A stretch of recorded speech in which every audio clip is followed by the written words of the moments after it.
Hello, it's the 10 Pence Arcade podcast. I am Shaun and we've got Alex down there. Welcome back Oh! to Pence Arcade podcast with Shaun and Alex. If you like smoky, dingy cigarette butts stamped out on the bezel and control panel, you've come to the right place because arcade gaming is a way of life. It is a spiritual place for all of you Arcadians. Welcome, welcome, welcome. So, Hey, Shaun, how you doing, buddy? How have you been? Have you been good? Have I been good? I've been alright. Working, mate. Working, because this is the harvest for me. I have to make hay while the sun shines, as they say. Yeah. Well, we got good weather. I've got to get as much work in as I can because the winter months are bad. So, yeah, I've been doing a lot of house renovations, sort of repointing. Done a couple of big houses in Oxford, cleaned all the brickwork up the face of the house, raked all the old cement mortar, because a lot of these houses have been repointed in cement mortar, which is not good. You must not repoint these houses in cement mortar. And I do a lot of lime work, so I work with lime mortar. It's a completely different material. It's a little bit more difficult to work with, but it's much better for the house. I've been doing a lot of that. Where do you get the limes from, like Tesco? Like, I have to go to get loads limes. Yeah, you get loads in the bag, don't you? That'd be messy. Did you mix them up into a paste and then put the paste on bricks? Well, I do have to go to a special place. You're right. I do have to go to Reading.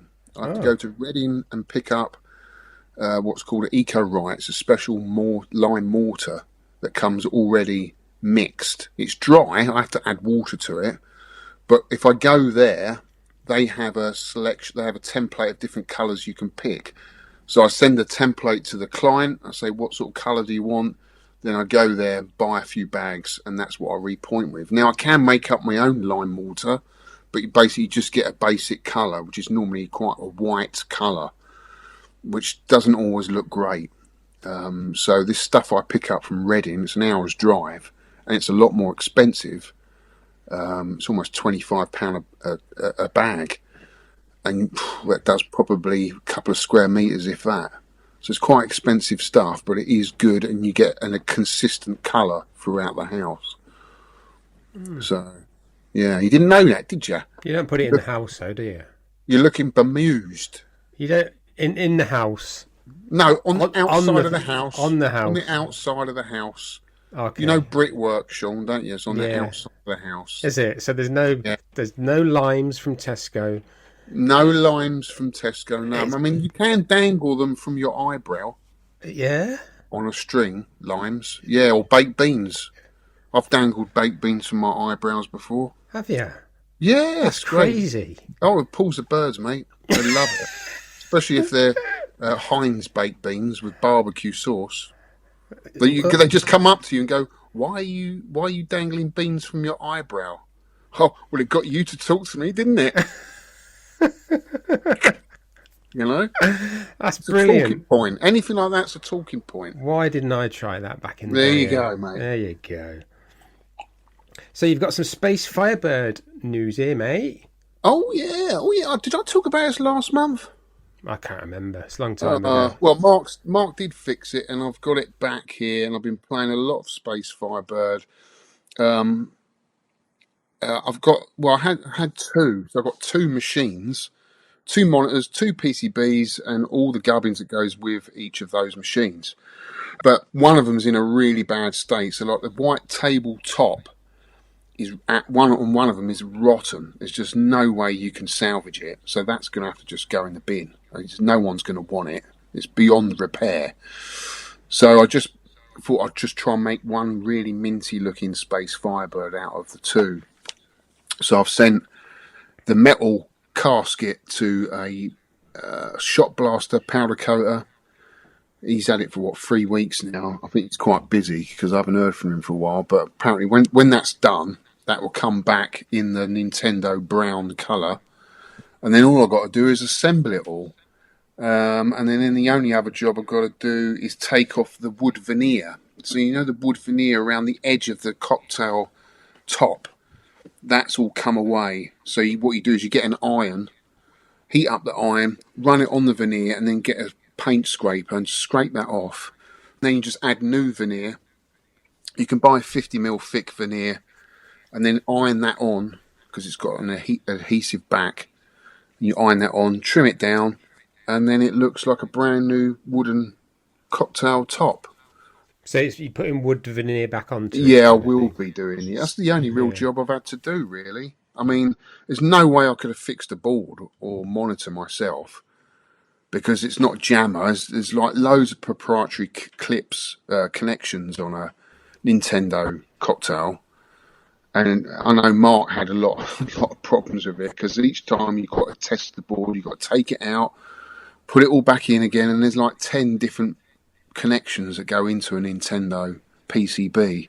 So they're not an easy game to work on, but he's got it fixed. And the strange thing is, right, I've had the game running, but I've never noticed, because I've had a lot of Space Firebirds in the past, I've never noticed, which is what this game's got, when you're playing the game, you've got a star field in the background, then you've got the spaceships that come into the screen, they appear and swirl around, and then beyond that, in this particular game that I've got, there's like meteorites coming out from the centre of the screen. And I swear to God, I have never seen that on any other Space Firebird. So I swear I've never seen that before. So whether this is a different ROM set, I don't know. But it's cool. It's a cool game. Really, really like it. It's lovely. My PC is sitting on it now, so it acts as a desk as well. So instead of getting a desk, I've got another arcade machine in here, which is great, you know. So yeah, got that back, mate. That's cool. What else have I been up to? I did started a series of my Neo Geo collection on YouTube. Done one video so far. So basically just going through the collection, just getting so I can get to play the games. So I'm doing 4 games per video. So I've got another one to do of that. Well, I'll have plenty more of those to do. And I also went up in the loft, and I've been meaning to do this for such a long time. I've got like boxes and boxes of CDs, and I've just been carting them around from house to house every time I've moved. And there's something in me that just, I can't sell them, because I remember paying like 10 quid each for them, 15 quid each for them back in the day. And it's just something they were expensive, weren't they? Yeah, and I just thought, I know they're worth nothing, but I just can't sell them. In the end, I just got so fed up with going up in that loft, which is above my games room, by the way. I just thought, no, just get rid of them, because I've actually really got into vinyl. So I took them all down to my local record shop in Wantage, and he took them all in and gave me 75 quid for what, 100? I had 100 CDs and got 75 quid back. And I bought a new vinyl record with the money, which I thought was mad. For 100 albums, I got 1 album back. It's crazy. But I'm enjoying collecting the vinyl at the moment. It's cool. And I'm enjoying going to his little shop. He's he's an independent little trader, lovely old guy, really knows his music. And every time I go in there, we have loads of chats. And everyone that comes into the shop, they overhear your conversation. It's usually about music, and they always join in. So you end up in there for about an hour sometimes, even if you don't buy anything, just chatting music, which I love, you know. Oh, that's good. It's cool, isn't it? Yeah. I miss those days with shops, because they've changed so much, hasn't it, the high street, the little independent shops. So, yeah, that was cool. What else have I been up to? I've done the video on Namco's Assault, and I've handed the Namco Assault back to Ollie. One of his mates picked it up. Funny game, that. It was all right, but I wouldn't own it in a collection, not in a private collection. I think it's all right in an arcade, but not a game I'd go back to over and over again. Have you played it? Namco Assault? Very, very slightly. I couldn't get into it, and I only gave it 5 minutes. But I saw your video. Yeah, you gave it a good go, didn't you? It is weird when you leap like Mode 7. You said you leap out of the screen, don't you? Yeah, it's clever. I reckon they could have done a lot more, even just one joystick. Yeah. Or a better twin stick on the ground. I don't know, Yeah. I but think yeah, it's the unusual. sticks work all right. Well, Ollie's didn't, because he took the. I'll tell you, in the video, the O-rings deteriorated, and they were just all that was around the joystick was a bit of foam, like one-sided sticky adhesive foam, and it was just basically to make up the ground between the joystick and the micro switches. And then he put rubber O-rings in it from a pinball machine, and that's too hard. It's uncomfortable actually to play with the O-rings. So I've said to him, you need to take them out and put foam back in there, because that's all it needs. But I think the joysticks work all right. The game's all right to begin with, but the difficulty level wraps up really quickly, and it just becomes a little bit repetitive. And I think what it's missing is a scanner. It needs a scanner, because there was a few cheap deaths in it where there wasn't even an enemy on the screen. But obviously, in the program, there's an enemy that I've either passed, and he's still there in the program, and he's shooting off screen at me. It's like you can't see him. There's nothing to shoot at, which I thought was a bit odd. It's all right. I mean, it's worth playing on the Switch. It works really well on the Switch because you've got the analog controllers on the controller. You know, so it's worth playing on that. So that was that. Does the Switch, you have the thumbsticks? Can you press in on the thumbsticks on the Switch? I know nothing about it. No, like an audible click. Let me see. I've got it right here.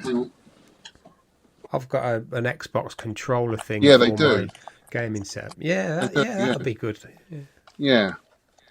But yeah, they're analog sticks, and they work perfect with the game. In fact, it was a lot easier playing it on a Switch. But yeah, it just gets a bit repetitive after a while. I mean, he was trying to make me like. He was bigging it up, the game. It's so cool. You're gonna love this, and it's like I didn't want to, say it wasn't. It's not a bad game. I think I gave it 7 or something like that, which is not a bad score. But not one I'd have in my collection when you've got a limited amount of space. I think that's the way to do it. Yeah, I know. So what you been up to then, dude? Come on, you've been really busy. Well, I've been to Arcade Club Bury for a meet-up organised by Mr. Victor Marland. No, I'm gutted I missed that, dude. I really wanted to come, but I had to work, mate. I met Martin White for the first time. I never met him before. Martin White? You not know him? No. Ah. No, Martin Green. And I think I know Martin Blue, but not White. Brown. Do you know Martin Brown? He's decent. Is he? Martin Red is a... angry bloke. James RGP. Oh, how's James? Right?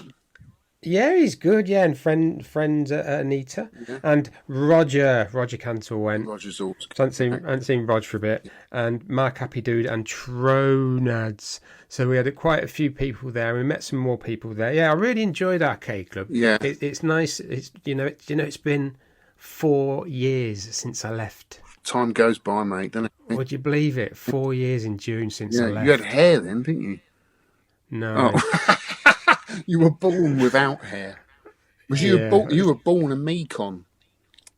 Yeah, I was going. I think I told you I was going sort of back in my 20s. These photos I've got on Facebook, I'm sort of receding in my 20s, mate. But you're all right. No, I am. Oh no, I'm actually growing my hair. It's the longest it's ever been since I was about 26. I can now look at my hair. Look, I can nearly get it in my mouth.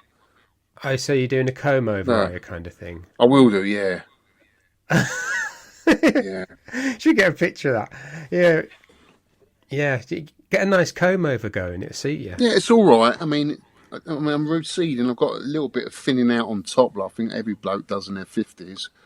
But as it's got longer, it's kind of covering that up. I don't know. I just fancied a change, mate. It's not great with my job because I get loads of dust and stuff in it. But yeah, I mean, I've always liked long hair. I've always had long hair. In my 20s and 30s, I had long hair, so I've always liked it. And I've got, I don't have an office job, so there's no reason why I can't. So I don't know. Yeah, I might grow it really long. We'll see. Anyway, so back to the Arcade Club. It was a good night, was it? Get to play some good games. Yeah, Anything different? Trying to play Shinobi, but the buttons, the jump and the fire, Yeah. shuriken, were reversed. Oh. And I just could not get my head around Yeah. it as much as I tried, because I played so much of Yeah. it.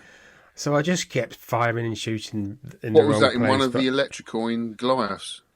Yes, it was. Yeah. Yeah, along that road that you go in What? into floor 3, Yeah. and it's on the left there. Yeah, they put it in. Was Vic any good at it? Did he play it?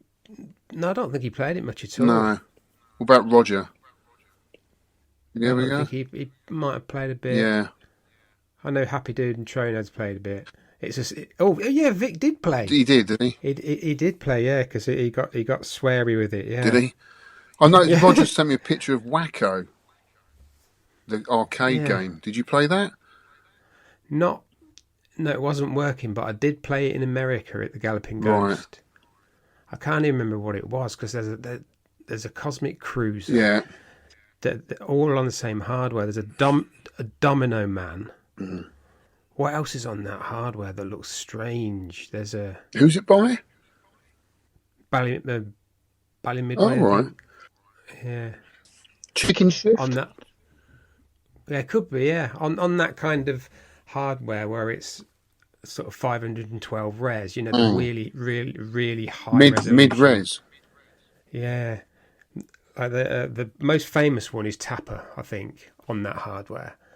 It's MCR1 or MCR2 or whatever it is. Yeah.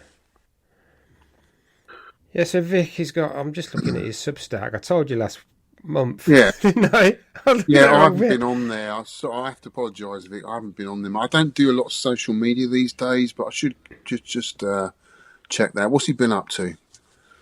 Well, he's been up to pickups. He's picked up a Pico. He's made a Pico NES DIY Pong console. He's doing stuff for the PC Engine. He's doing stuff for the N64. He's doing stuff for the Neo Geo CD. So all this stuff I haven't read. Yeah. I've sort of skimmed it, but it does look really good. I will check it out, mate. I'll put a link in the no shows and we can have a look at that, love. Have a look. Yeah, I don't go on. I'm going to set up an Instagram account when I set up my new channel, but I've hardly posted anything. I don't really do a lot of social media these days. I find I find modern life quite complicated, and actually just simplifying my life without all that stuff around me just makes my life a lot easier, if you know what I mean. Well, do you know what I'm doing? What are you doing? From me and wife are away next week, or the end of this week actually, after we've recorded this, and we're going on a trip from South Yorkshire to North Yorkshire because Jan loves her stately homes and castles and ruins and gardens. What, on a unicycle? Yeah.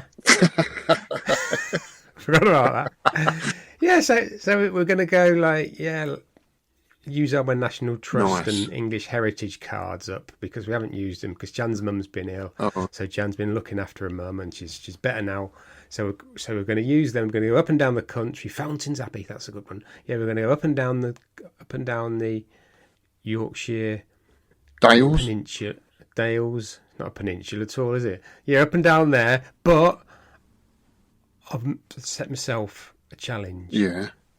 And that challenge is switch my phone off. Yeah. Well, put it on Do Not Disturb the whole time on there. And the only time I'm going to use it is for directions in the car. Right. So you can get a map. You can get an A to Z map. Yeah, I've got one. You got one? We always have. Yeah, we always have a backup of a map. Yeah, we always have one in the car. Yeah, but that's what I'm going to do. I'm going to try. So apologies if you're listening to this podcast and I'm not replying, because from Friday morning to Sunday night, I'm not going to look at anything. No texts. I think that's good. No phone calls. I've got emergency phone calls for Jan. Number for Jan's mum and my son. Yeah. So that will come through the Do Not Disturb. No WhatsApp, no Discord, no X, no text, no Messenger, nothing. Wow. So it's going You're going to be on the dark side of the moon, basically. I think I'm going to do it though. Yeah, good for you, mate. Yeah. Just to see how it's not easy. It's not easy because it's almost like, a car. When you lose your car, you've been driving for so long, you lose your car, you realise how much you miss it. Same with a phone, because you do so much on it, right? My phone's my computer, basically. I hardly ever use this laptop. Everything's done on there, from banking, YouTube videos, editing, everything, communication. And it's like, wow, without that, you got nothing. You're in a black hole. There's nothing. So I'm going to do that. I'm going to do it. So pay. We always have I think I've told you, we always have a rule where we don't use phones when we're out eating a meal. We just do not use them. Do not look at them. No. So I'm just going to carry that on. But for a full, it's 2 nights and 3 days, and I'm going to do it. So Monday morning, I'll be like this on the phone. What have I missed? Yeah. But it doesn't matter. It's funny. People always make the comparison. Hear people saying, "Oh, you get on a train now, and everyone's just staring at their phone." Well, in the 80s, you got on a train on the underground, and everyone would be reading the newspaper. It's the same thing. It's just a different media, right? Yeah, I suppose so. Didn't they all? They had these massive papers, and actually, some people were quite rude because they took up so much space with their paper. And I'd get on with my bucket of tools and my spirit level. and occasionally I'd read just the leftover papers that they'd left behind. I'd never buy a paper because there were always loads of them on the train just left behind. But yeah, I mean, I can remember that like it was yesterday. Everyone just reading the paper, and now it's completely different. But it's the same. It's the same. It's just people get their media different ways, don't they? Yeah. Yeah, they do. So I'm going to try that. I'll let you know how I get on. I might be cleansed. of the... Because you're just so addicted to, like, on WhatsApp and, on Facebook. Because when I put out a video, I do shorts now. And I do a few Instagram pictures. But, you get a buzz, don't you, from a nice comment. And really, I just want to have a bit of a break. Yeah. Bit of a break. See how I get on.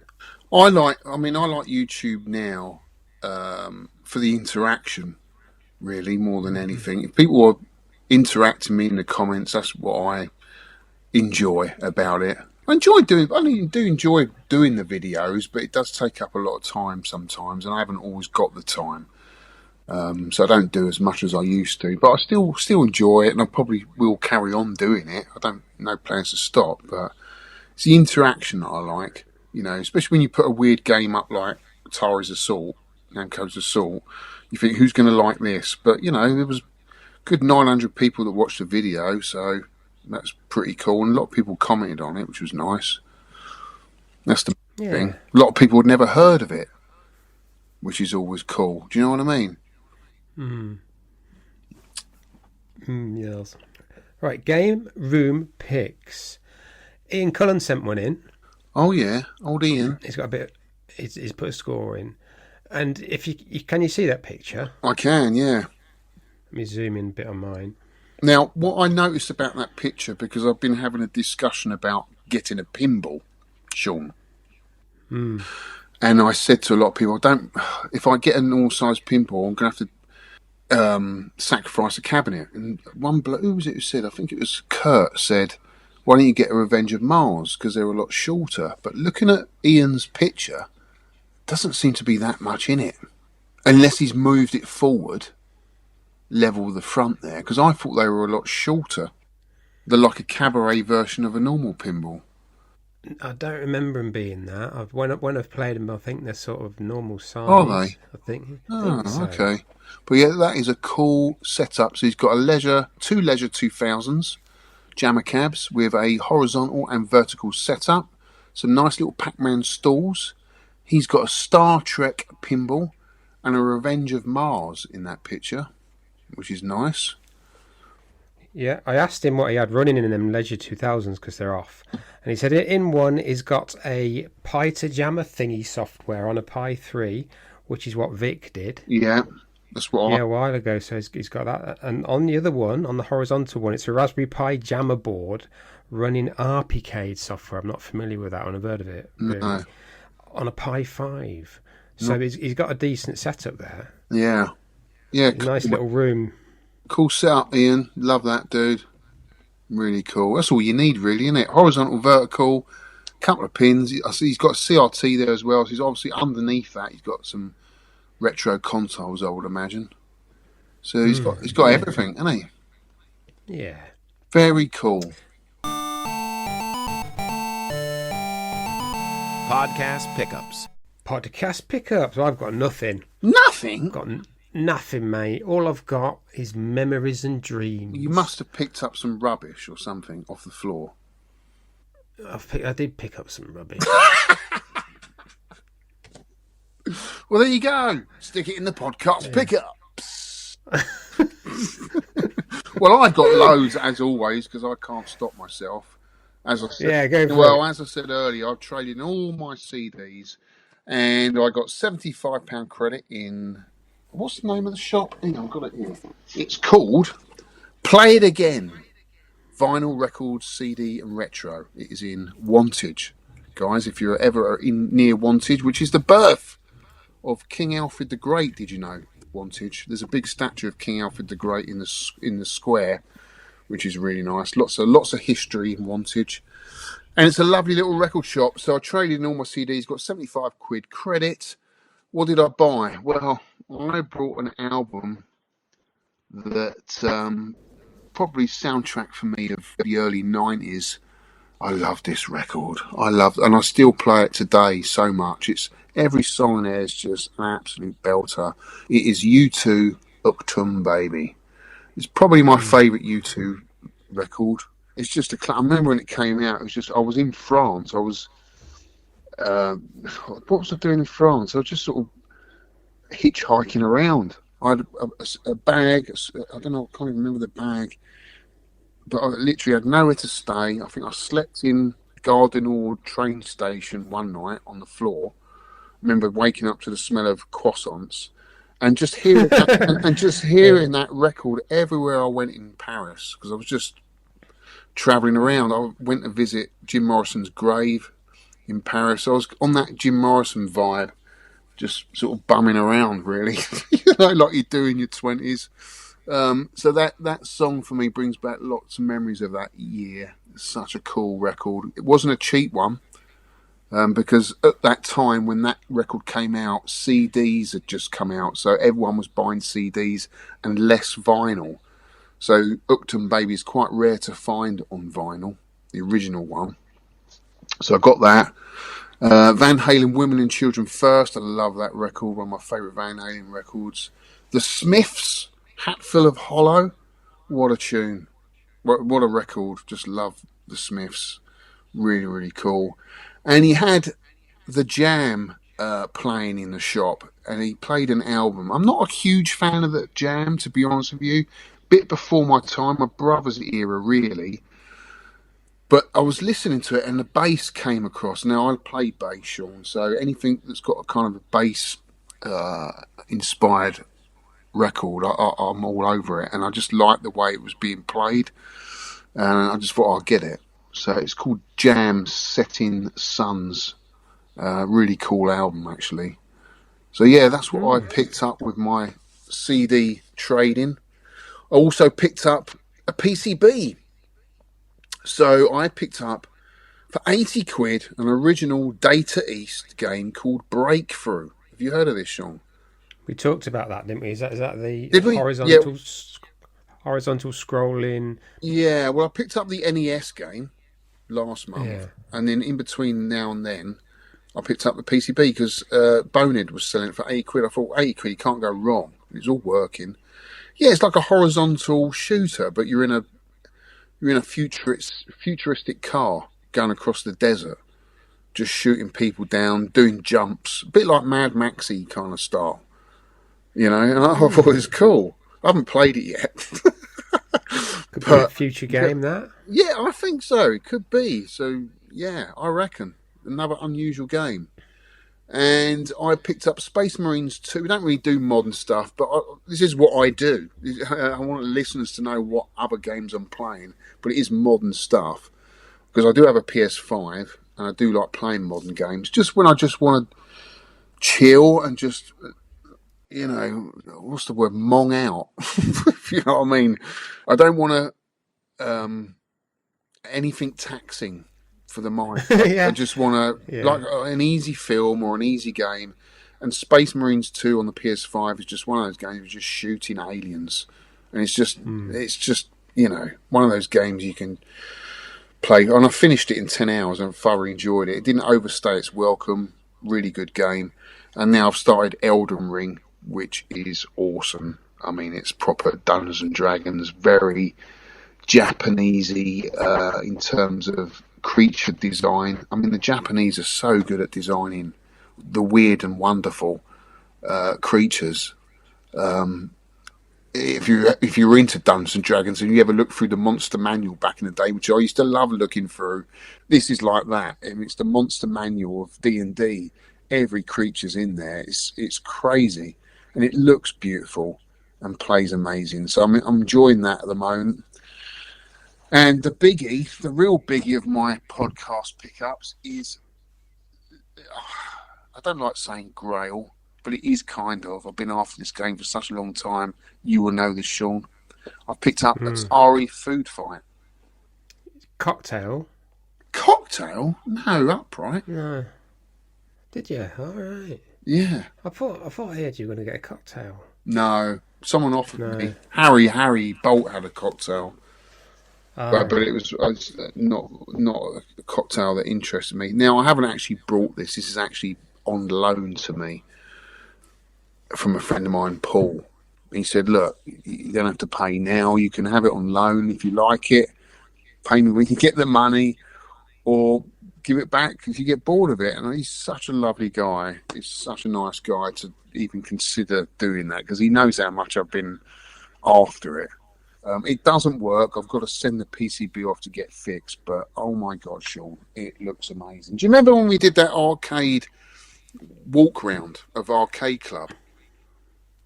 Do you remember that? And I put it on my channel, and I said, "This is." Do you remember I went up to it and caressed it? This is my. This is my game. This is my game. It just looks so cool, so cool, so colourful, bright, and just gives me a smile every time I walk in, because it's got ice cream on it. It's got cakes on it. It's got all the. It's got all the yeah. It's got everything on it. Biscuits, and that, you know. It's got everything on biscuits, nice. Yeah. So, I did try playing that last weekend again. What? Food Fight. Did you? You like it? Yeah. Don't like it, do you? No, I've never liked it. No, you really? got to fire backwards. You need a twin stick for that game to be enjoyable for me. You really do, and it just. I just kind of. But have you tried staying on the spot of the fruit? Because you can just stay on the spot of the fruit and just shoot all around you. Endlessly. You did not know that? Yeah, there are little tricks. No, I love it. Don't care on your opinion. My opinion is null and void. Arcade news. Arcade news. Congratulations to Joe, Dan and Ravi for 10 years of the Retro Hour podcast. 10 years. Well, I don't listen to it, to be honest with you. They've interviewed some massive stars like Sega people and Al Alcorn from Atari. Yeah. Massive stars. Me. I was a massive star. I was on it. Did you get... What were you on it, were you? Mm-hmm. When we opened the museum, they invited us on. Oh, nice. But I don't listen to the podcast. I like it. Do you? Yeah. This one now, how AI can change the gaming world. Claude AI, right? This guy's done 5 prompts to develop an asteroids type of game. So, make me a game with a ship in the middle shooting rocks, and then add collision, add score. Rocks go smaller when you hit them. Add ship is good, and he's done it all in about 20 prompts on AI and got a fairly decent similarity result. Result. It's very clever as AI, but I just thought I'd put that in because what you can do with AI. That's Claude, that AI. Mm-hmm. what you can do with stuff now is amazing. So I think I think it might be Elon Musk, is doing a gaming studio which is just AI, an AI gaming studio. But do you use AI a lot?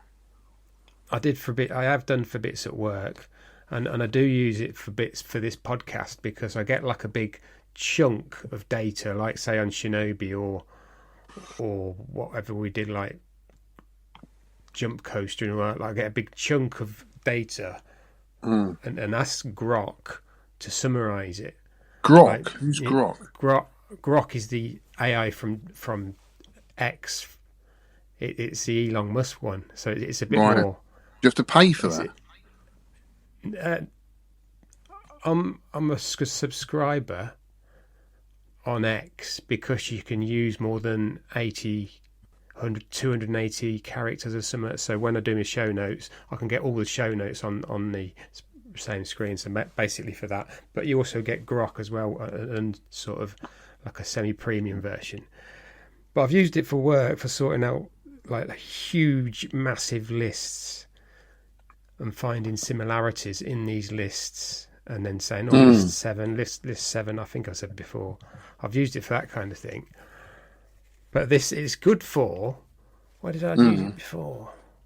Strider, I think, something like that. And I said, there's all these like reviews of Strider, come out with a basic conclusion overall, and it will do. Right. It's got 15 sources from across the web. And it'll do that, and then it'll put, like I said, summarize this in under 500 words, and it does all that sort of stuff. So I love that sort of stuff. But right, I'm resisting. I don't need it in my life. You got to be careful because it's AI and it can hallucinate. Do you know what hallucinate is? Yeah, mushrooms. Yeah. No, I don't. I mean, I don't really need it. I don't see how it would improve my life. It can't drive my van to work. It can't repoint a house or build a wall. What can it do for me? I don't know. I mean, it probably does do stuff that I don't know about when I'm searching the internet and whatnot, or there's companies even like the NHS probably use it for beneficial reasons, which are good, if it's used in that way. But I can't see what I've seen I've watched a video on the godfather of AI recently on YouTube, and he says in 5 to 10 years, maybe even sooner, it is going to be, what's the word? Conscious. And once it's conscious, anything can happen. We don't really know what that future will be, and how he reckons it change so quickly that we don't really know what's going to happen. Do you know what I mean? It's either going to take over itself, or it's going to be in the hands of either a dictatorship state, or some bad company that will use it for the wrong reasons, and that's the scary bit. So I'm just trying to. I know it's going to, if I don't get involved with it or keep up with modern technology, it'll probably leave me behind. But I'm probably okay with it, to be honest with you, because I don't really need it at the moment anyway. Yeah, but you're a skilled tradesman, and they're sort of dying out because. Well, this is it. That's what a lot of people are saying. Is there a younger generation coming through, like bricklayers and stuff? Are they coming through? But the government wants to build how many houses? 1 million houses? I don't see any training schemes set up at the moment, so I don't know how they're going to do it. But yeah, I mean, I think for a lot of people, especially sort of the low-end sort of admin jobs, they're going to struggle to keep going in the future. Anything like that, bookkeeping, it's all going to be taken over by AI. The simplest jobs like that can be done by AI, can't they? Even creative stuff, like artistic stuff now, videos, all been done by AI. Movies, even bands. I think there was a video I watched the other day, this AI band that was put together, and the video was, can you tell whether it's AI or not? That's the scary bit. And it's a lot of creative artists, like I know Paul McCartney, Kate Bush, and a few others, Elton John, have all expressed their concerns, because AI takes parts of their music and uses it to create its own, where there should be, limits or stuff in place where you can't do that, because you're nicking creative content. You can't do it anywhere else. You can't nick someone else's video on YouTube or someone else's lyric or tune. So what makes it why is because it's AI, it's not human. What difference it's made? Should be the same rules for AI as well. Anyway, we're on a massive tangent. Yeah. Gone down a massive rabbit hole. Yeah, it's how you use it. It has benefits, but obviously it can be used like that. It can take away people's livelihoods. Like you can say, do me this style of a man falling off a cliff in the style of Picasso, Right. and it'll look at all Picasso's pictures and make something that could have been done by Picasso. It's that kind of thing. Yeah. It's. What, It has kind of. well, thing, you were when you were using AI to create some of the podcast thumbnails to begin with, weren't you? And I could see it. For me, it was obvious it was AI. It wasn't me. I think it was somebody else. I can't remember who it was, but was it Deadlock? Yeah, but it was obviously AI. But it's a bit of fun. But a bit of fun. Yeah. But you could tell it was AI, and I said, "No, it just looks naff." Oh yeah, it just looks like definitely a box standard AI package that everyone would get. Do you know what I mean? To make an image. Yeah. Anyway, moving on. Come on then. Arcade news. Right, arcade news. That's the AI one. Mm-hmm. Oh yeah, I asked you last month and then I forgot. Because the Drop Zone cab, I saw it again at Arcade Club. Unfortunately, it was off. But the Drop Zone cab, you said it's a PC-specific game made for this cab, and it's a Gravatar cab converted. So like a PC game? I don't know. Honestly, mate, I'm just off the top of my head. I know when we picked it up, because we picked it up from Archer's collection. Chris Wilkins came into ownership of it, and then he loaned it to the museum, and then he wanted it back. So I remember seeing it up close, looking at it, and it was just an empty shell. I think it was half finished, and I think Archer planned to create a dedicated Drop Zone cabinet, because he made the game, right? It was never released into the arcades, so that was his plan, to use an old I'm sure it was Atari Gravatar cabinet, and then just have it running, or at least the museum were thinking of running maybe a Mister in it with all the different versions of Drop Zone. That was the plan. But since then, I don't know what's happened to it, and what he's running in it, to be honest with you. It certainly ain't in an arcade PCB. There isn't one of Drop Zone. There is no arcade PCB, although I can imagine someone very clever could quite easily do that, maybe on certain hardware. But as far as I know, it is just emulation running various Drop Zone versions on different systems, SNES. I mean, it was released on everything, wasn't it? Yeah. NES. When I look from memory, it's definitely 16-bit. It's not 8-bit. No, it was 8-bit. No, the version I saw in the cabinet. Oh, your bit, yeah.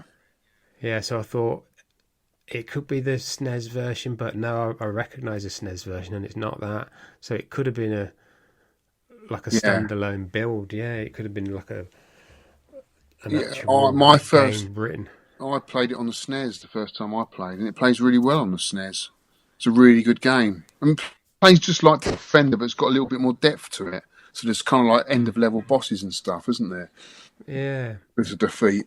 It's a little bit more like, it feels a little bit more like Choplifter, if anything, because you're trying to rescue but you've got a jetpack. That's what it kind of feels like to me, but in space. But yeah, cool idea. I guess it's a cool talking point in the arcade club.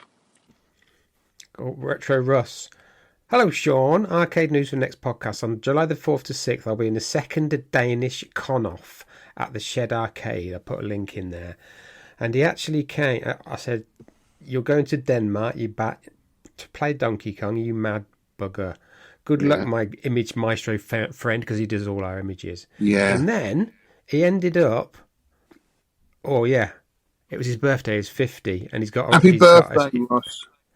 And he got an original Donkey Kong arcade machine, so he's got one. Oh. But he came runner-up in the Danish Donkey Kong. He? Yeah, I think he got 350,000 on the winning round, but on one of the tournament qualifiers, he got 463,000. So he's a good player. So he got second place. There's a picture there. I'll put it in. Oh, that's awesome. On the website. He's got a Kong off marquee there that he'd probably put on his cab when he gets home. That's awesome. He's such a lovely bloke, Russ. He's all so enthusiastic, isn't he? Yeah. Really nice guy. Well done, mate. Awesome. I'm sure he's only 40. Have you seen him? Yeah. He doesn't look 50. No. He's 40. He's 40, mate. He's loving his son. Friendly shout-outs. Yeah, right. Okay, shout-outs. What are your shout-outs? I'm just going to give a huge shout-out to Paul Poptastic for loaning and possibly giving me the opportunity to purchase Atari Food Fight, because he knows how much I love the game. So, Paul, if you're listening, mate, thank you so much, mate. We're going to get it fixed, and it'd be awesome. I'm going to give a shout out to everyone I met at Arcade Club Bury last Saturday. Cool. Wish I was there. Right, email from Aid Scoway. Hope you're both keeping well. Always looking forward to your pod and getting to grips with a game I haven't played before, although I don't think I'll be loading up Jump Coaster again. Dodgy collision detection at times, just unfair. Anyway, I spent a couple of days in London and visited a fairly new arcade. It's the latest from 4 quarters of others in the city. They have about 6 now. This one is at London Bridge, next to Borough Market, if you know it, close to Shard. Don't know what that is, so fairly easy to find. You know where that is, won't you, mate? Yeah. I sent a few photos, which we've put here, and they'll be on the website. Not a huge selection. Asteroids, Miss Pac-Man, Centipede, one Pinball Godzilla. See my wife playing, so there's she playing there. So cheers, guys. I'll definitely be back there. That's Aid. That's awesome. I haven't been to that particular 4 quarters, but I've been to the one in Peckham. Well, I built the bar in the one in Peckham when they were first opening up their first bar. They asked me to build the bar out of bricks, which I did. Upstairs and downstairs. That was a long time ago now. It was an old butcher's shop. I could not believe. I said, this is not going to work. It's just too run down. They just left everything bare on the walls, and it turned out to be cool and very successful. So good luck to the guys. That's. I think I was there very near the opening time, or after me and Vic went down. It's Joe and Tom and Simon Dennison that run it. Very cool. They've done well for themselves. Jeffrey, They Create Worlds podcast. Oh, will you read that, Shaun? Because that's your deal. I emailed him saying I've used information in your Donkey Kong episode to relate to our listeners on our own show. Hope this is okay. And he's put, I'm glad. He said, hey, Shaun, this is Jeffrey who does the editing. Glad you found us. Really enjoyed the podcast. It's our podcast. It's intentionally set up so that anyone can listen to it and take what they want from it. No back history required if you're listening to like a multi-part podcast. I love this podcast, They Create Worlds. We appreciate the shout out. Glad your episode helped drive interest into the history and nuances of Donkey Kong. Brothers in audio editing unite. It's put so many lost hours trying to fix audio and making it sound good. Always pays off in the end, even if at the moment editing sucks. Thank you for writing, Jeffrey. What a lovely guy. Nice. Jason Barber emailed and says, how do? Thought I would drop you a line and let you know we are moving to Latham St Anne's from Lytham. Oh, is it Lytham? Lytham, yeah. Lytham, never heard of it. Never heard of Lytham St Anne's? Never. Lytham. No, where is that? Oh, it's above Blackpool. Yeah, it's above Blackpool. When do I ever go up to there? From Boothstone, Wolseley. I don't know where that is. To be beside the seaside. To be by the seaside. By the sea. We have had an offer accepted, so hopefully we will be there in the autumn. My wife's reasons to move include the peace and quiet, the lovely beach and the lake. The main reason for me is I will be near Blackpool Arcade Club. Looking at the website, 3-month pass, looks amazing, value at 80 quid, so I will be a regular soon. I just watched your guide on YouTube and it looks fantastic. P.S. It's great hearing my song at the end of the pod. Keep up the good work, take it easy. J. Ping Barber. Wow. So he did the music, that is awesome.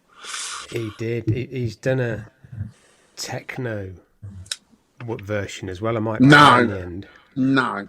Keep it rock. Okay. You have. Jom, J-O-M, via email. Good day, Shaun and Alex. Jeff Box here. Jom in the high score list. Long time listener in all of your incarnations. That's like right from the beginning then. And love your podcast. I've recently started joining in the monthly games. He's a good player. As now I have my 2 emulation cabinets, upright and cocktails, up and running.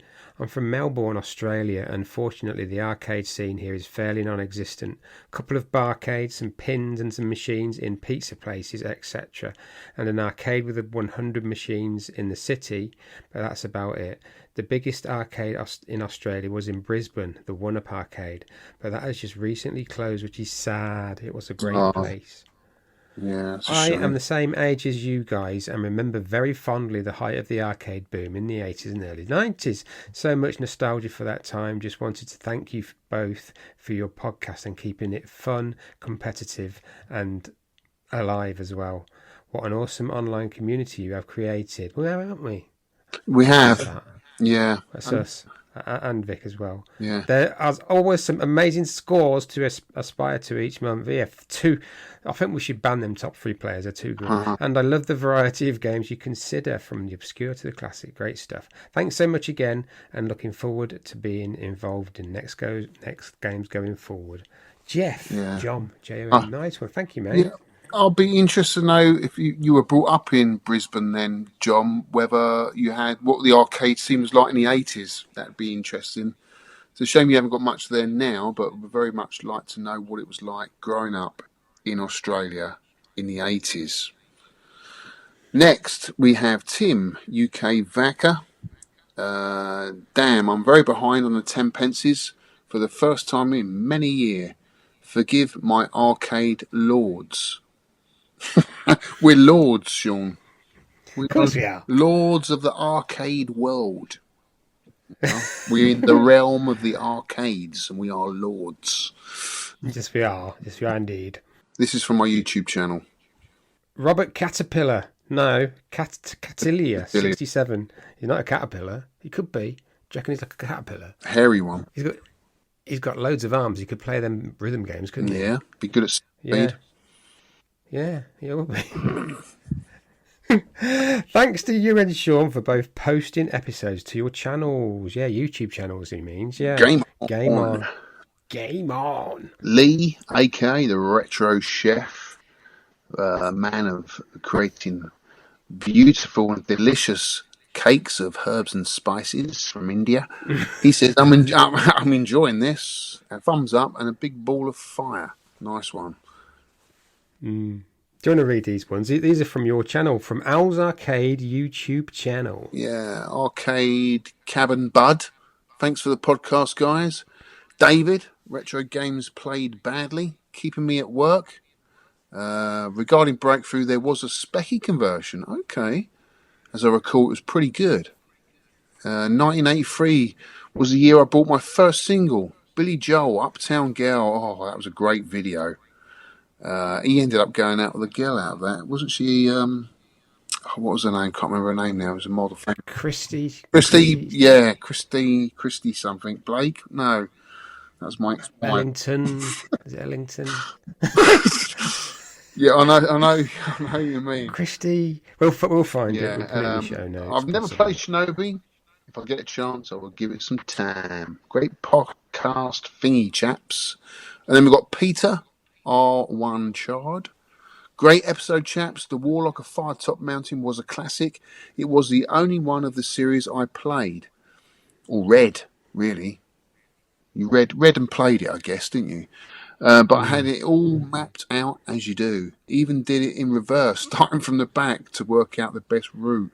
Still listening to my 30, 40-year-old CDs and vinyls. Just never seem to get bored of them. Good for you, mate.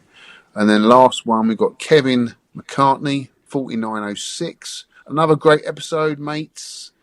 Too funny about the chap who likes the janky games like Jump Coaster. And how Alex read his score. What did I say? I can't remember. But oh, yeah, I do remember. Yeah. Who is this peacock? I said. Shinobi this month. Sam. Nice. Okay, your section. Take it away. Biscuit review. I learned about you. Biscuit review. Right, biscuit review. This is... Hang on. I can tell you who it is. I can have a word with Mr. Victor Marland. So, Mr. Marland, we're outside Arcade Club and I've given you some of Tesco's finest Belgian chocolate. Nom nom, nom nom nom. Orange chocolate, which we're going to review on the podcast, me and Alex. What's your opinion of them, sir? It says on the front here, with zesty orange coated in silky Belgian milk chocolate. Let's have a quick look on the back here. Tesco stores, Welwyn Garden City. They're not making Belgium at all, are they? No. It's a lie. Not made in Belgium. Do you know what? I don't normally like orange chocolate. This is lovely. Lovely, isn't it? Yeah. Yeah.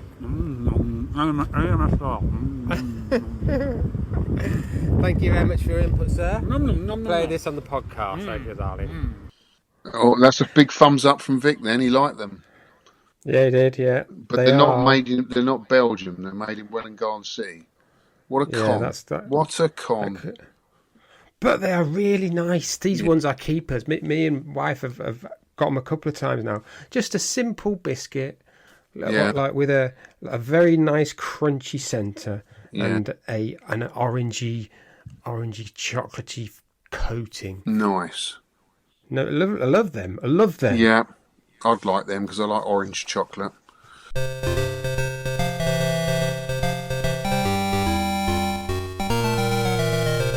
Musical memories. Musical memories from 1987. We're getting closer to this month's game. 1987, what a year. Oh my God. That was the year I left school, Shaun, 1987. So, God, I remember that like it was yesterday. I think I did sixth form. I think I left in 88. I did sixth form just to get my computer O level. Yeah. Well, I was still kind of stuck in the 80s in terms of a lot of the music. I think I was still listening to a lot of the kind of British electronic stuff. You know, the new wave stuff and the Aha and all that kind of stuff. But when I left school, it almost felt like times are changing now. And especially for me, when I got my first ticket to go and see my first live gig ever. I'm sure I've spoken to you about this so many times and other people, but it did change my life. So my mate got me tickets to go and see Guns N' Roses at the Marquee in 1987. And that turned out, I didn't know at the time, because we didn't know the band was really, but we'd read in Kerrang magazine that they were the up and coming band. And I was into music, so we got tickets, got the tube up from Richmond to London, and it changed my life because it was the most, what can I say, it was the most raw energy I've ever experienced, and just the audacity of this band, because they were wild, absolutely, they were young, full of energy, had so much attitude towards us, the crowd, almost like as if they hated us being there. It was kind of like, you know, and the crowd fed on this. And I remember reading the Kerrang magazine about the band that he was trying to give up smoking. So when he came on stage, we all threw cigarettes at him, packets of cigarettes at his head, and he hated it. And he was shouting at us, swearing at us, but it just added to it, and the frenzy in the crowd was just. I'll never forget that gig. But it turned out later, I read a biography by Slash, and that was their first gig in the UK, which I was at. So, and that changed me. I was I was always into rock. I mean, I was into Van Halen stuff, but this changed everything for me. Everything I was listening to there on after, I was heavily into the LA rock scene because that's where they came from. So that year was such a big year for me. Obviously, I started work, 16, 17, started my apprenticeship.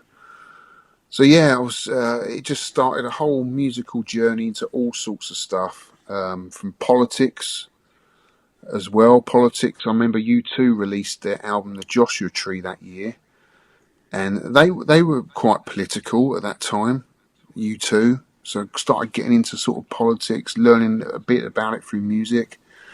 And The Cult Electric was another big album of that year I remember listening to. That was a cool album. So yeah, a big year. A memorable year because obviously I'd left school, and a year that really changed me. You're becoming a man basically from school into a man, working on building sites for the first time, having all tricks and stunts played on me. You soon learn to grow up very quickly on a building site. So yeah, I could tell you loads of stories that happened to me on building sites at 16, 17, but we haven't got time for that this month. What about you, Shaun? What was you listening to? Well, this is a bit of a cheat because Beastie Boys' License to Ill was released in 1986, but I saw them in 1987 in May in the Brixton Academy. It's now called the O2 Academy at Brixton, and they were touring the License to Ill album, which I loved. It was full of like schoolboy humour, guns and drugs and girls and jokes. It really appealed to my 17-year-old mind. And Run DMC was actually backing them. I can't remember who was headlining. What was the lyric? Your mum found your best porno mag. Yeah, right. Yeah. It's all that sort of stuff. It's so of its time, isn't it? Yeah, you know. And oh yeah. This is right. I bought in the London shop because I was into Yellow, the band Yellow, and I found a really rare 12-inch called "You've Got to Say Yes to Another Excess." And I said, what do I do? I'm going to a gig. What do I do with this 12-inch record? Yeah. So I put it under my shirt and kind of strapped it somehow. I can't remember how I did it, to my shirt. So I went through the whole gig with this 12-inch record. Brilliant. But it was fine. But I was queuing up and the guy came up with tickets, please. So I gave him the ticket. My mate said, he's not the ticket guy. You've just given your ticket to a stranger. What are you doing? Yeah. I said, it's my first gig. I don't know what to do. Yeah. So we had to go and we explained as we went in, and they trusted us and believed us when we got in. That's awesome. They don't do 12 inches anymore, do they? No. I used to love that because I've gone through my vinyl collection the other day and I've got a few 12 inches, and there's a lot of tracks on there from bands that you just can't get on the Apple Store or the app or whatever it is, at iMusic. And that's what's missing today. I just remember like the half-naked ladies in cages on the gig. The music was good, but now I've just listened to the album yesterday, and it's all bravado and all that kind of sort of samples and stuff. And I used to love it, but now I think it's of its time, really. Do you think so? Yeah. Like No Sleep Till some of their latest. I do like their latest stuff's pretty good. Yeah, To the Five Boroughs. I think that is an excellent album. But yeah, this one. He died, didn't he? One of the members. He had cancer of the saliva glands. I remember reading about it. Yeah, good band though. Game changer. Yeah, it was because they did that song with Aerosmith, didn't they? Which was a big sort of crossover that had never been heard before. rock and hip hop mixing. Oh, was it them? Yeah, Beastie Boys and Aerosmith. Was it? Walk This Way. Yeah. Walk This Way. You must remember Walk This Way. Was it Beastie Boys? Oh no, that was Run DMC, wasn't it? What am I talking about? Yeah, it's Run DMC. Run You went in Aerosmith, weren't you? yes, yeah. Similar though. So you sort of like them, yeah. So that was my story, but Cool. yeah, I really now listening back, listening to it, it's not great now, but I was caught up into it. A 17-year-old. It was Beastie Boys Frenzy, wasn't it, in the UK for a time? Yeah. Right. Featured game review. Feature game review.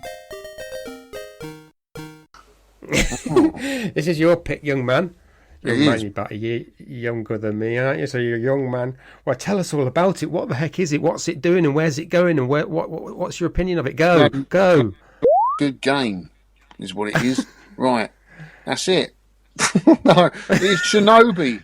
Shinobi. It is a side-scrolling hack and slash. My favourite genre. I love hack and slash games, especially side-scrolling.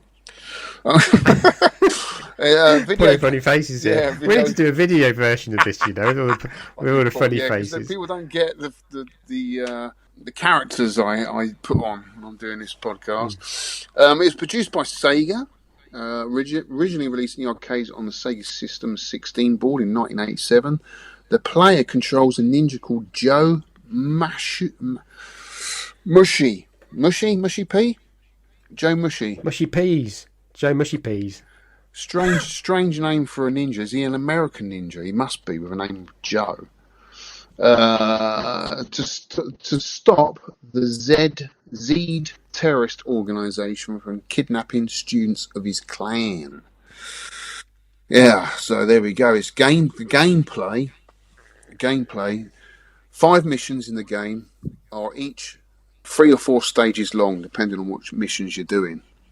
Anywhere from 2 to 9 hostages are being held in each stage, which you must rescue. All of them to finish the stage. You can't progress until you've picked them all up, which I didn't know at the beginning. It's been a long time since I played it. The last stage in each mission has no hostages, but instead features a powerful boss character who Joe must defeat. After completing each of the 4 missions, the player is taken to a bonus stage where he can earn extra life if he is able to kill all of the ninjas jumping towards him. Completing the fish mission ends the game. Also, the fish once mission, did you say? The fifth, yeah, the fish mission. Did you get to the fish mission? No, I didn't. I got to the carp. I got to a carp and a perch. The trout mission. The 5th mission ends the game. Also, once the 5th mission begins, continues are no longer allowed. Now, this is an interesting thing because it shows you can just keep continuing the game, but it shows you the continues at your score. So you can't cheat at this game. I did try. The player has to finish the game with however many lives he has left at that point. If the player earns a place on the high score board, the number of credits it took him to get that score is displayed along with his score. So you can't cheat. Very cool idea, that. I don't think I've seen that in any other game. Some of the cave games do it. Do they? Yeah. That's cool, so you can't cheat. Good idea. Joe's standard weapons are unlimited supply of throwing stars, along with punches and kicks when attacking at close range. 1 hostage per stage gives him a power-up. When powered up, his throwing stars are replaced by a gun that fires large explosive bullets, and his close range attack becomes a katana slash. Joe can also perform ninja magic, which may be used only once per stage and kills or damages, in the case of bosses, all enemies on screen. So yeah, that's pretty cool. I used that on all the bosses.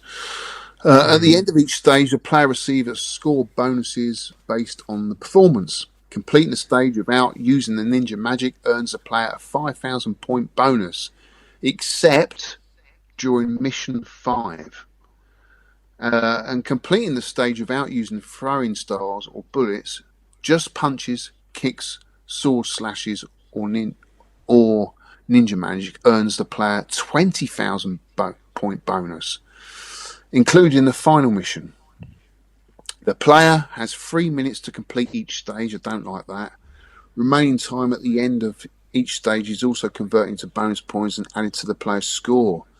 Expert Shinobi players often challenge themselves to see how many stages they could pass with both the no stars and the no magic bonuses. It is possible to beat the game on 1 credit in this way with a final score of over 70,000 points. The final score for someone who completes the game on 1 credit without trying for those bonuses would be in the neighbourhood of around 250,000 points. It is also possible for the player to manipulate the points received for rescuing each hostage based on his or her current score. A player I didn't know this. Yeah, no, neither did I. A player will receive 1,000 points for a hostage if the hundreds digit of their score is 0, 1 or 2. A player receives 500 points for a hostage if the hundreds digit of the score is 3, 4, 5 or 6. Players receive 200 points in the 100 digits of their score is 7, 8 and 9. The hostage that grants a power-up does not give a points bonus. Wow, that's a lot to take in there. I'm not quite sure whether I get that. Do you? Yes, kind of, yeah. Kind of. The bonuses on missions 1 through to 4 can be defeated without shooting or throwing stars, granting the player the 20,000 point bonus for each. It is very difficult to do this on bosses 2 and 4, but with patience it can be done. The boss on mission 5, Masked Ninja, can also be defeated exclusively with close range attacks, but no point bonus beyond the standard time bonus end of game bonus is awarded. Since the enemies appear in the same place on each level, it is possible to master the game by memorizing their locations and devising patterns to defeat them, which says it all, because at the end of the day it is a memory game, and I can see from some of the scores that people have got, like Tony Riccardi, he's a memory game player. Yeah, I've got two playthroughs. One of them is Pete Hahn's one, 630,000, which he did in 2017, which was a world record at the time. Right. I think someone's beat him, and he just used melee, and it's fascinating watching him melee and the magic. So no stars, and he got 630,000. But I got quite addicted to just using the melee, so my score was bad. Did you? But I love doing it. I love doing it, like going up to them and if I got to the point where if the ninjas jumped over you, I could find where they're landing and get them. But I didn't memorize it, so the blue ninjas just caved in, got me a lot. Yeah. So I didn't get a good score. No. But I enjoyed the melee bit. I should have used more shurikens, but I did enjoy that part of it. I didn't really play it like that, so I just used shurikens and just tried to get as far as I could in the game. I did in the end, but too late. Yeah. Graphics I thought were bold, colourful, easy on the eye, or if you have 2 eyes, it's easy on both. What are you writing here? You're writing gobbledygook, man. Well, it's not, is it? It says easy on the eye. Have you heard that saying? It's easy on the eye. Most people have got 2 eyes, haven't they? So it should be easy on the eyes. But yeah, just see if you can change it in modern literature, right? So yeah, I like the graphics. Really good, really classy. Yeah. Especially on an arcade club monitor, that was minty. It's really, really clear picture. Sound, I think it could be a bit more punchy when hitting some of them. Could have been a bit more satisfying, punchy sound. You know what I mean? Do you know my favourite sound in the whole thing? What? When you get all the hostages on the first level, you don't have to fight the end of level boss, do you? No. and he walks off, and it's like a clunk, clunk, clunk, clunk. Just walks off screen. That's Yeah. a really sort of metallic kind of footfall. I really like that. Yeah. Music, but just perfect, setting the atmosphere without being annoying. That's what you want in the game. You know, you're in the game. Yeah.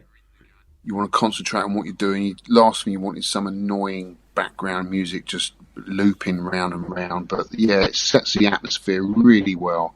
Really like the music.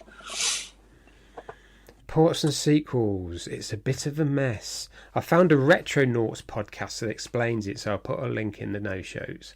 And a wiki page which also explains it. But there's only 2 arcade games. There's Shinobi and Shadow Dancer, which is Shinobi in everything but name. God knows why they called it Shadow Dancer. It was just confusing people. When they got to the Mega Drive version, they called it Shadow Dancer, The Secret of Shinobi, to make it obvious Shadow Dancer was Shinobi.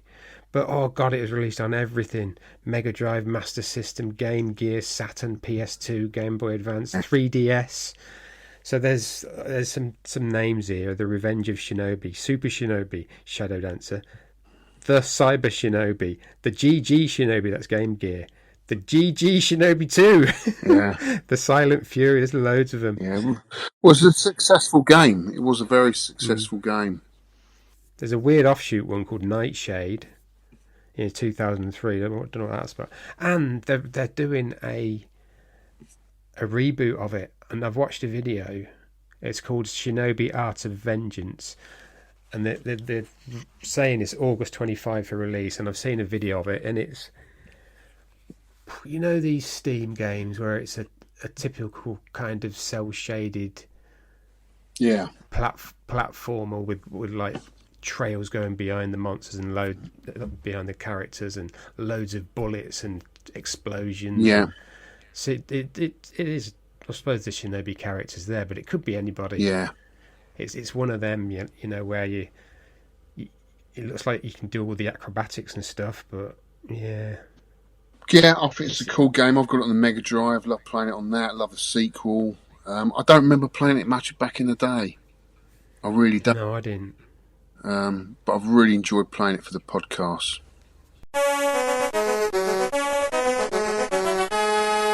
High score countdown. Yep, so let's look at some scores, shall we? Thank you for playing, everybody. Yeah, well, we had how many players this month? About 33, 34, that's good. decent. That's decent good, amount, yeah. yeah.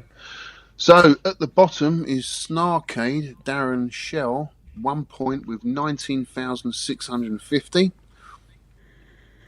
19,930, Retro Rex. Zestora, 27,800. Basil the Sane, 28,790. Always enjoyed this in the arcades and never got very far. Large, colourful graphics and well-suited audio. Very nice run and shuriken. Yeah. No, run and gun, enjoyed. We've got Ross with 29,250. J Ping Barber, 29,500. Eastwood 71, 38,000. Retro Russ, the Danish Donkey Kong runner-up, and our podcast image maestro, 38,300. Good game that I would definitely keep going back to. Just not that much time to play it this month. Yeah. You, me. Shaun, 38,310. Do you want to explain that score? Why it's so low? Yeah, because I was trying to melee everything, and only in the last couple of days I was playing it better. But what I was doing on the NES, there's the Mega Man games, and they were so rock hard that I was saving it every 10 steps. Like on I think it wasn't the SNES, I think it was the NES. The emulation, obviously, and I was saving it, and that's what I was doing on this game because I was cheating. I obviously didn't do it for a score, No, but I was saving it and trying to melee all the that's mad. melee all the blue guys. Yeah, I think that kind of breaks it up, though. Surely you got to get in the flow, in the zone of the game. You know, if you're going to keep pausing it, it's going to keep breaking up your momentum. Surely. Just kept reloading and reloading Yeah. to melee them all. But it leads to a crap score. So when I did play it properly, I only got 38,310. We've got Swiss Liz. Is she related to Swiss Tony? Do you reckon? Do you know Swiss Tony? I Anyway, think he's a bloke. I think he's a man. I think. Yeah. Swiss Liz. Swiss. I don't know, You know actually. Swiss Tony, right? Don't you? The car dealer. Yeah. Yeah. Yeah. 42,930. Dr. Goggles, Niall, 45,700. Here's Jimmy, 49,730. Brian Haribo, the lovely fairy bow. 57,240. This will have to do. Couldn't get past Ken for ages. Then, when I worked it all out, I ran out of time. Who's Ken? Which, ironically, is just like trying to get past our Ken at work. Snowbug, 58,400. I wish I had more time to play this classic. It's so good. I love the crunchy sound effects. Mark Happy Dude, he was determined last Saturday at Arcade Cup to get more than 60,000. He nearly did it. 59,280, even with the pressure of Shaun watching over my shoulder. I was egging him on like an egg, like a big egging on thing. Yeah, go on. Kevin McCartney, 61,340. Hi, Alex and Shaun. Had a great time with Shinobi. Such a good game, though challenging to this day. I remember playing this in the mall arcade as a kid and thinking the blue and red wall-crawling ninjas in Mission 1 and 2 seem remembered Spider-Man. I thought exactly the same. So like Spider-Man. According to Wikipedia, the arcade version made it to the Wii, the Xbox 360, with graphical modifications due to licensing issues for that resemblance. Oh, I see. Yeah, they changed the colour. There were Marilyn Monroe pictures on one of the versions, and they got rid of them because maybe someone from Marilyn Monroe's estate might have said so. Thanks for your share with us from the 10 pence arcade, Kevin. Cheers, mate. James Wise Mids, 62,160. Good on this month. Played it on the Mister. Haven't really put any time in it. I must start again. Have really only put any time into it, and on the Master System version. The Game Gear also had a great Shinobi game. We'll have to credit my way through this arcade. Love those green ninjas. Excellent. Age Skyway 73, 63,320. Hard to believe I never played Shinobi.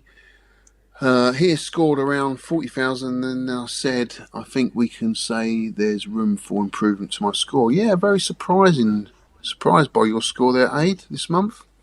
You got 40 and I got 63, yeah. Mr. Messi's done really well, 66,970. This seems to be one of those games where secretive people secretly know the secret scoring method for big points, even on the first level.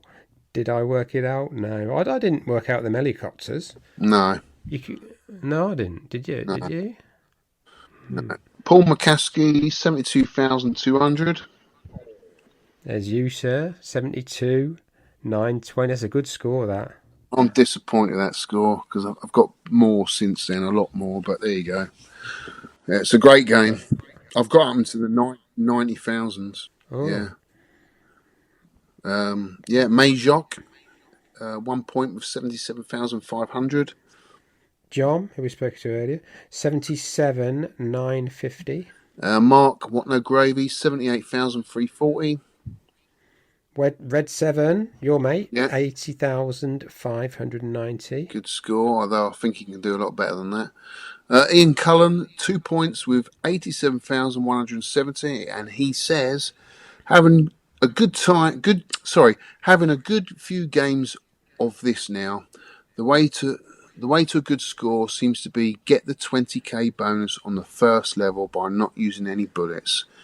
Get a perfect on the bonus stage and then do the helicopter point press thing. Well, I managed to do all three of these and still only managed 87,170. And I didn't get much further into stage 2 beyond the first appearance of the helicopter. I would really like to beat the default high score, but I'm really not enjoying this, so I'm just going to stop here. Right, a new player, Copper Band, Ed Miller. 3 points, 89,660, as a very first entry in a rather pitiful effort. No, it's good. Forgot about the last scuba diver. I don't know where that is, and perished there. Very annoying, as the boss on level 2 is much easier to beat than the boss on level 1. Would give this 7 pences and a single half pence back in the day. Great theme, good music, fun game, just very tough in places, particularly the second stage on level 2 and the Buddhas on level 3. Have you seen Yeah, them? rock hard. Yeah, I intended to play more today, but for some reason the screen on my Viewlix is broken. Oh no. Great podcast. Keep up the good work, guys. Now we're in the 100,000s now. Yeah, Ed's a good friend. He comes over. We do the live videos from my arcade. Oh, brilliant. Yeah, he's a good guy. Yeah, I know about that last scuba diver because I got caught out by that as well. You're so used to just having one pop up, and then suddenly it just gets to the end, and then another one pops up. We just weren't ready for it. So yeah, I get that, mate. One Punch Ron, 4 points with 112,680. I'm usually a lot better than this. Must be getting rusty. Yeah. Mitsuyama, Stephen Bell, 5 points now, 125,240. I used to love this game when I was a kid, and I owned a copy for the Sega Master System, but for some reason I couldn't get on with it this time around. Still find the jump and fire timing on the first boss very tricky. I did, and I can't consistently get good at it. No. You've got to get into a rhythm, jump, fire, jump, fire. Yeah. Someone said on the arcade club, you've got to jump and then fire on the way down. Yes. Of your jump, not on the way up. Yes. Which obviously I didn't. Yeah. Rygar, 6 points of 120. I'll say it again. 126,560. Finally cracked a 20k bonus for the first couple of screens. Phew. I've always enjoyed Shinobi. We'll need to be careful not to kill that with point scabbing. Yeah, I wish I could get the 20k bonuses. MM Beanie, 7 points now, 128,240. Great memories of playing this down Barry Island in the late 80s. Great game. What a name this is. Swamp Donkey. That's a great name for a band, isn't it? Swamp Donkey. Yeah. It's so cool. Swamp Donkey. Oh, so cool. Sega Classic, he says. First time I've really put some effort into it and have ended up loving it more than ever. Managed to make it to stage 4, but will try for the 1cc in the future. You bet. You got 8 points and you got 208,000 you got. It's Tony Riccardi!